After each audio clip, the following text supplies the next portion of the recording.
Hello friends, അങ്ങനെ ഞങ്ങൾ ബറോഡയിലെ ആ ചർച്ചിലെത്തിയിരിക്കുകയാണ്.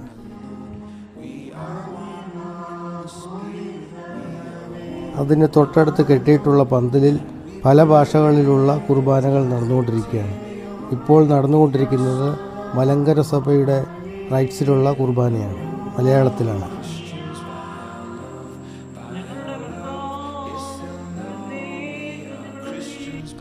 ആ വെളിയിൽ നിന്നുള്ള ക്യൂ അവസാനിക്കുന്നത് ഇവിടെയാണ്.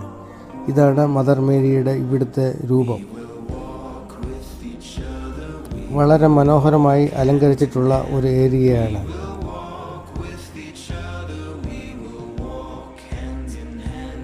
എല്ലാവരും ഇവിടെ വന്ന് പ്രാർത്ഥിച്ചിട്ട് നേർച്ചയിട്ടിട്ട് പോകുന്നു. മദർ മേരിയുടെ ഈ സ്റ്റാച്യു 1959 ജനുവരി 26 ഇവിടെ ബറോഡയിൽ സ്ഥാപിക്കപ്പെട്ടതെന്ന് പറയപ്പെടുന്നു. ഭക്തജനങ്ങളെ നിയന്ത്രിക്കാൻ വോളണ്ടിയേഴ്സ് വളരെ പണിപ്പെടുന്നുണ്ട്. ഒരു മഹാമേള നടക്കുന്ന സ്ഥലത്തിന് തുല്യമായ തിരക്കാണ് വെളിയിൽ. ഒരു മാർക്കറ്റിൽ വന്നാൽ കാണുന്ന സാധനങ്ങളെല്ലാം വിൽക്കുന്ന സ്ഥലങ്ങൾ ഇവിടുന്ന് മാറി വളരെ ദൂരെയായിട്ടുണ്ട്. അങ്ങോട്ടിപ്പോൾ എനിക്ക് പോകാൻ നിവൃത്തിയില്ല.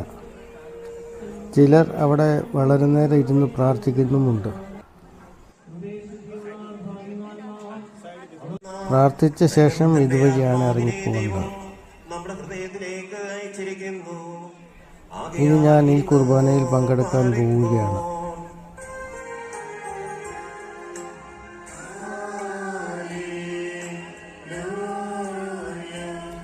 വൈകുന്നേരം ഒരു പ്രൊസഷനുണ്ട്. അതിൻ്റെ ജീപ്പുകളാണ് അലങ്കരിച്ചു വെച്ചിരിക്കുന്നത്.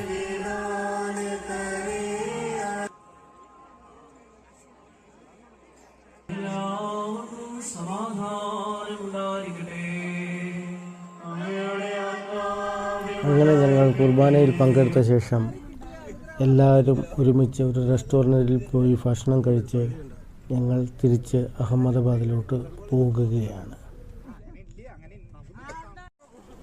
ഹലോ ഫ്രണ്ട്സ്, അങ്ങനെ ഞങ്ങൾ ബറോഡയിലെ ആ ചർച്ചിലെത്തിയിരിക്കുകയാണ്.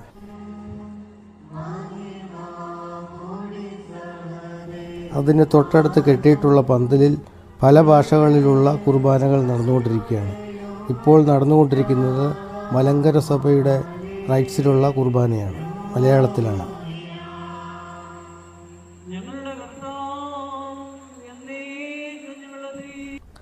ആ വെളിയിൽ നിന്നുള്ള ക്യൂ അവസാനിക്കുന്നത് ഇവിടെയാണ്. ഇതാണ് മദർ മേരിയുടെ ഇവിടുത്തെ രൂപം.